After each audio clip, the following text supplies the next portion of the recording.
ሰላም እንዴት ናችሁ? ጌትነት ነኝ። በዚህ ቪዲዮ የማሳያችሁ የአማርኛ ዲቃላ ፊደላት የሚባሉትን በተለምዶ ማለት ነው ፓወር ግዕዝ ሳንጠቀም እንዴት አድርገን ኮምፒውተራችን ላይ እንደምንጽፍ በቀላሉ መንገድ አሳያችኋለሁ። ፓወር ግዕዝ አንጠቀም ማለት ሌላ የምንጠቀመው አለ በሱ ፋንታ ቪዥዋል ኪቦርድ ይባላል። ምንም አታስቡ፣ የምታወርዱት ምናምን ዳውንሎድ የምታደርጉት ሶፍትዌር አይደለም። ቀጥታ ሰርች ማድረጊያው ላይ ትሄዱና ኮምፒውተራችሁ ላይ ላንጉጅ ብላችሁ ጽፋላችሁ። ይሄው እንደምትመለከቱ ከዛ ከላይ ይመጣላችኋል። እሷን ሌፍት ክሊክ ትጫናላችሁ። ከዛ ወደ ዝቅ ስትሉ አድ ላንጉጅ የምትላለች አይደለም፣ እሷን ሌፍት ክሊክ መጫን ነው። ከዛን እዚህ ጋር አማርኛ የሚል አለ። ካልመጣላችሁ እናንተ ጋር አምሃሪክ ብላችሁ መጻፍ ትችላላችሁ። ከዛ ይሄኛውን ሌፍት ክሊክ መጫን ነው። ከዛ ስትጫኑት ይመጣላችኋል። ከታያላችሁ ኔክስት የምትለዋን ሌፍት ክሊክ እንጫናለን። ትንሽ እንጠብቃታለን እስቲ። ከዛም በኋላ ኢንስታል የምትለዋን ሌፍት ክሊክ መጫን ነው። ኢንስታል እስከሚያደርግልን ድረስ እንታገሳለን ማለት ነው። ቤተሰብ መጀመሪያው ዳውንሎድ ያደርገዋል። ከዛ ቀጥታ ኢንስታል ያደርግልናል። ግን ግዴታ ኢንተርኔት ያስፈልጋችኋል እችን ለመጫን ለኮምፒውተራችሁ ላይ።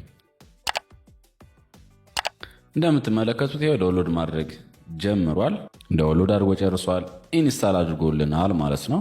ናይስ። ከጨረስን በኋላ እችኛውን ክሎዝ እናደርጋትና ነገር ግን ግዴታ እዚህ ጋር እንደምትመለከቱት እንግሊዝ ብላ ትመጣላችኋል። እሷን ሌፍት ክሊክ ስትጫኑ ሁለት ኪቦርድ የምታገኙት አማርኛ አለ፣ እኛው ደግሞ እንግሊዝኛ ማለት ነው። ስለዚህ አማርኛ ፊደላችን ስንጽፍ ሊሆን ይችላል ወይንም ዲቃላ ፊደላችን ስንጽፍ ግዴታ እችኛዋን ሰሌክት ማድረግ አለብን ማለት ነው። ከዛን እዚህ ጋር እንደምትመለከቱት ዲቃላ ፊደላት የሚባሉትን አንድ ባንድ አሳያችኋለሁ። የመጀመሪያው ኋ የምንለው ነው። እሱ እንደመጻፍ ካፕሱልክ ምናምን ማብራት የለባችሁ። ነገር ግን እችኛዋን መቀየር አለባችሁ ወደ አማርኛ ማለት ነው። አማርኛ የምትለዋን ከዛን ኤች ዩ ኤ ስታደርጉ ይሄው ኋ ይጽፍላችኋል ማለት ነው። ይችኛዋን ደግሞ የሐመር ኋ ላይ ያለችውን ኋ ለመጻፍ ደግሞ ኤችን ሁለት የመንካት አለብን። አንድ ሁለት፣ ከዛ ዩ ኤ። ዷን ለመጻፍ መጀመሪያ ዲን እንጽፋለን፣ ከዛ ዩ ከዛ ኤ። ሏን ለመጻፍ መጀመሪያ ኤል ከዛ ዩ ከዛ ኤ። ሟ ለመጻፍ መጀመሪያ ኤም ከዛ ዩ ከዛ ኤ። ሷ ለመጻፍ መጀመሪያ ኤስ ከዛ ዩ ከዛ ኤ ጽፋላችሁ። ከዛችኛዋን ሷ ደግሞ ለመጻፍ ኤስን ሁለት እንጽፋለን ማለት ነው። መጀመሪያ ሁለት ትነኩታላችሁ፣ አንድ ሁለት፣ ከዛ ዩ ኤ። በሯ ለመጻፍ መጀመሪያ አር ከዛ ዩ ከዛ ኤ ጽፋላችሁ። ሿን ለመጻፍ ምን እናደርጋለን? መጀመሪያ ኮምፒውተር ኪቦርዳችሁ ላይ ካፕሱልክ ታበራላችሁ። ከዛ ካበራችሁ በኋላ ኤስን ጽፏታላችሁ ማለት ነው።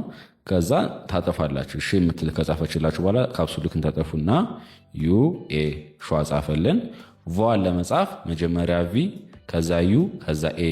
ቧ ለመጻፍ መጀመሪያ ቢ ከዛ ዩ ከዛ ኤ። ቀላል ነው። ቷን ለመጻፍ መጀመሪያ ቲ ከዛ ዩ ከዛ ኤ። ቿን ለመጻፍ መጀመሪያ ሲ ከዛ ዩ ከዛ ኤ። ኗን ለመጻፍ መጀመሪያ ኤን ከዛ ዩ ከዛን ኤ። ኟ ለመጻፍ መጀመሪያ ጂ ከዛ ኤን ከዛ ዩ ከዛ ኤ ኗ ይጽፍልናል። ኳ ለመጻፍ መጀመሪያ ኬ ከዛ ዩ ከዛን ኤ። ኋ ነው የምትባለዋ። እችን ለመጻፍ መጀመሪያ ካፕሱልክ ታበሩና ኬን ነው የምትነኩት። ከዛ ከጨርሳችሁ በኋላ ታጠፉታላችሁ ካፕሱልካችሁን። ከዛን ዩ ከዛን ኤ ትጽፋላችሁ ማለት ነው። እንደምትጉት ጽፎልናል። ዋ ለመጻፍ ደግሞ ዋ ሳኮን ያችኛዋ ዲቃላ ፊደላት ሆኑት ማለት ነው። ደብሊው ዩ ኤ። ዟ ለመጻፍ ዜድ ጽፋላችሁ፣ ከዛ ዩ ከዛን ኤ። ዥ ለመጻፍ መጀመሪያ ዜድን ስንጽፍ ካፕሱልክ መጀመሪያ እናበራና ከዛን ዜድ ከዛን ካፕሱልካችን እናጠፋዋለን ዩ ኤ። ጇ ለመጻፍ መጀመሪያ ጄ ከዛን ዩ ከዛ ኤ። ጓ ለመጻፍ መጀመሪያ ጂ ከዛ ዩ ከዛ ኤ። ጧ ለመጻፍ መጀመሪያ ካፕሱልክ ማብራት አለብን።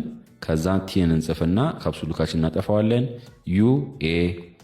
ጯ ለመጻፍ መጀመሪያ ካፕሱልክ እናበራና ሲን እንጫነዋለን። ከዛ ካፕሱልካችን እናጠፋና ዩ ኤ። ጿ ለመጻፍ መጀመሪያ ቲ እንጽፍና ኤስ ዩ ኤ።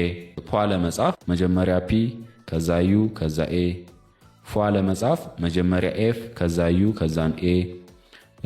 ቋ ለመጻፍ ደግሞ ለምሳሌ ጳጉሜ ምናምን ለብለን ለመጻፍ የምንጠቀምባት ማለት ነው። መጀመሪያ ካፕሱልክ ታበራላችሁ፣ ከዛን ፒ ከዛን ካፕሱልኩን ታጠፉና ዩ ኤ። በነገራችን ላይ ከሀ እስከ ፐ የምትፈልጉ ከሆነ እዚህ ጋር የሰራሁት ቪዲዮ አለ። ከ2 ወር ነው የሞላው 3600 ምናምን ተመልካች አለው። እዚህ ጋር ማየት ትችላላችሁ ማለት ነው። ወይንም የማታገኙት ከሆነ ዲስክሪፕሽን ቦክስ ላይ አስቀምጥላችኋለሁ ከታይ መመልከት ትችላላችሁ። ቪዲዮን ከወደዳችሁት ግን ላይክ አድርጉት። እንዲሁም ለቻናሉ አዲስ ከሆናችሁ ፕሊዝ ሰብስክራይብ በማድረግ አበረታቱኝ። አመሰግናለሁ ስለተከታተላችሁኝ። ጉድባይ